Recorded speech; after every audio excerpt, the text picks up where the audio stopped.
Ninja and Flannel. Today we've got the Gideon Optics Guardian LPVO. This is a 1:8 power first focal plane optic. It's pretty interesting so far. A lot of features I want to discuss about this. This is going to be a full deep dive review. So if you're looking into getting an optic, or this one in particular, this is going to be exactly what you need. Aside from that, this is episode 3 of the ultimate Bren build. You can go back to episode 1 and 2. I'll have a little spot up here with little links to them you can check out to see everything else we've done to this Bren so far. But today is the optic choice, so here we go. If you enjoy this video and you want to see more like it, make sure you hit like and subscribe, drop a comment down below, and let me know what you guys think.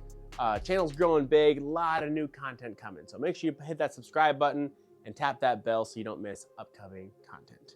A couple of important notes before we get started. First, check out the Ninja and Flannel email list. Should be linked in the description, and you can get on there. It's not anything spammy, it's just cool stuff that I find that I actually like. Things like this optic, ammo deals, stuff like that. So make sure you get on there and get signed up. Second, check out my Rumble channel. Rumble's starting to boom over there a little bit. Very friendly towards this type of content. So Rumble's cool. Spend some time, make an account, drop a comment over there and say hello. Last, make sure you check out the other links in this for Gideon Optics, things like that. And then Blackbeard fire starters. Very cool little fire starters. Got an arc lighter, little fire starter cubes, things like that. So pretty cool stuff. All of that will be in the description. And back to our optic review. All right, so we're gonna jump right on in. Now first, we're gonna make sure this sucker's clear, just to keep some of you more nervous people happy. We're good. Now, I'm definitely not gonna have a cheat sheet hidden behind this so I don't forget any specs while we do this. Full disclosure. So basically what we've got here is the 1:8 Gideon Optics Guardian. Now this is a first focal plane. If you don't know what that is, it means that in essence, it means that when you're zooming in, your reticle is not zooming with you, it stays stationary in reference to your target and you zoom into it, if that makes sense. So as you zoom in, your optic actually gets bigger as you move into it in relation to your target. Very cool. It helps with your zeros being consistent at different zoom levels. With first focal plane, you can sight in and shoot at any zoom level, and it will not affect anything. So first focal plane is a really cool feature to start out. So I want to look at just the basic structure of this now, kind of up close here. So if you look at this, it's actually built very well. If you look at the sturdiness and just the basic construction of the whole assembly, the mount and everything, it seems like Gideon's doing a really good job of keeping some quality. Most of the time, if an optic is cheap junk, you can feel it pretty early on. And so far, this seems to compare with really high-end optics, which is impressive because it's actually a really decent price point. And the overall look and feel is pretty awesome. Now, your objective lens on this is 24mm and your main tube is 30. So keep that in mind when buying mounts and such. These does not come with mounts sold separately, that your main tube that you're gonna mount to is actually 30mm. Now, with that all together there, this actually gives you a very good eye relief.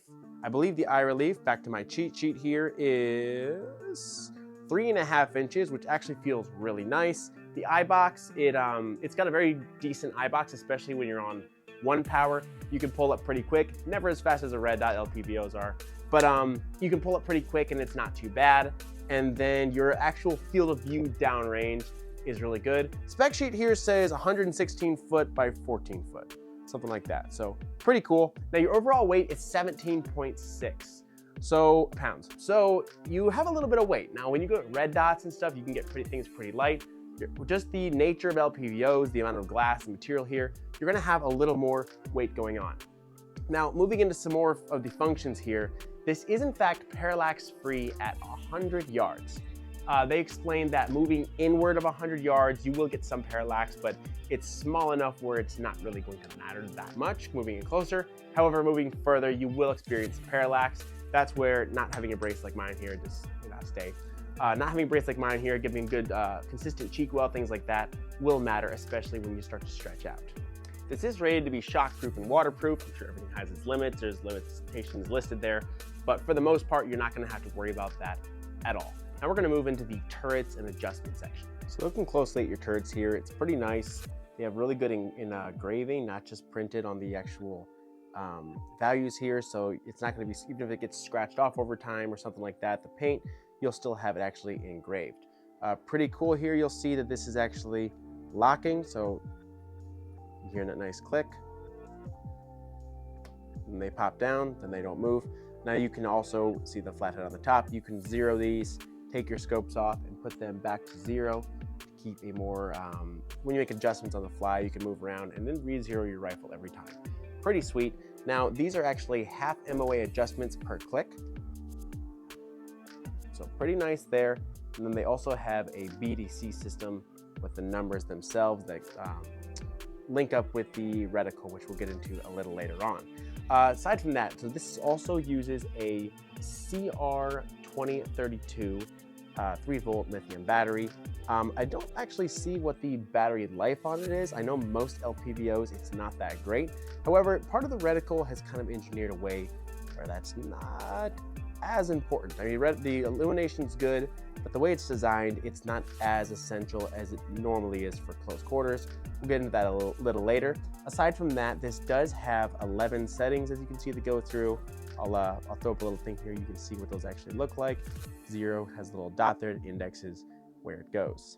1 would be right about there. Right. 5, 8. That should be 11 right there. That should be your brightest setting right there. Pretty sweet. I mean, the illumination on LPVOs always looks awesome because it's the glowing etched, but it's a really nice setup there. And then as you can see when you're zooming out, everything really just kind of goes back in a more tight reticle. If you're really close, you just put that circle on your target.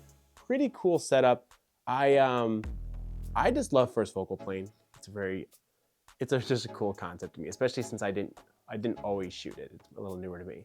So looking at your zoom adjustment here, it's actually pretty nice. It's got a really good texture on it. It's easy to grab, and it actually goes pretty quick. Some optics, you feel like they kind of like have like a drag, and no matter what, you can't get them to go quick. This one, it seems like you can send it pretty quick. Comes with a really nice throw lever, which really just screws in there. Comes right from factory. Pretty cool. But yeah, I just love the way that you can actually adjust this on the fly so quickly without any real problems. And then it does actually, even with being smooth enough to go, it doesn't adjust on its own or shift as you're using it. Pretty cool there. And then you've got your diopter in the rear, pretty much the same texturing as your magnification adjustment for getting this nice focus if your eyes are terrible like mine. Pretty cool. So that's pretty much the interface of the controls on the outside of your optic. Now, something I want to get into a little bit more now is the reticle. Now, I'm going to refer back to my very useful instructions and diagram that comes with it. So we're just going to go over the basic reticle, what everything means, and go through it. Because sometimes if you're not familiar with this, if you're watching this, you probably already are. But sometimes it's nice to hear what your specific scope is doing and what everything means. So we're going to take a quick look here at the reticle and what it looks like when you're zoomed all the way in. So in the manual here, they have a really excellent diagram of your reticle and what everything means. So to start out, it explains up here that this is first focal plane, which means the reticle will stay the same size relative to the target regardless of magnification settings. This means the reticle's subtensions are never wrong, and you can use this reticle for zeroing and long distance holdover shooting at any magnification you find most comfortable. Like we mentioned before with first focal plane, you don't gotta worry about your point of impact shifting as you zoom in and out. Now this is a combination of BDC and MOA reticle. The BDC selection label below provides bullet drop compensation, shoulder-to-shoulder ranging for targets 18.5 inches across from 300 to 600 yards.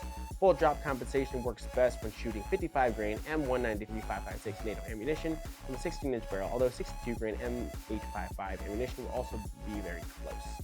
Very cool. I actually like this type of information. Sometimes companies leave you hanging and they don't give you this much data. Now, going down here, you go with item number 1, that's going to give you a 50-yard battle zero, and then you're going to be on at 50 and 200 yards. Hash mark number 2, which is kind of the top of the Christmas tree down here, that's going to be your holdover. So you use that reticle exactly at 300 yards, and this is all referencing back to the M193-556 with the 16-inch barrel. 400 yards is going to be number 3, 500 yards number 4, 600 yards is number 5.